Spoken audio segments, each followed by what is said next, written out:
flight endurance is the time required for an aircraft to fly for a given amount of fuel.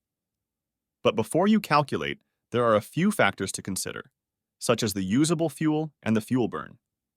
Before we continue, a big shout out to the sponsor of this series, Flying Eyes, creators of the best aviation sunglasses. These shades are not just stylish, but they offer top-notch protection against the sun's harsh rays, ensuring a comfortable flight every time.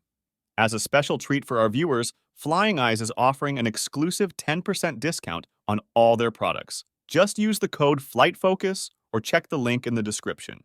By supporting Flying Eyes, you're not just getting quality sunglasses, but you're also helping us create more premium content for you. So let's keep the partnership strong. Now, back to the video. To calculate the endurance, you divide the usable fuel by the fuel burn. For example, let's say our usable fuel is 40 gallons and fuel burn is 8 gallons per hour, so 40 divided by 8 will give us an endurance of 5 hours. Thanks for watching. Please like and subscribe for more aviation insights.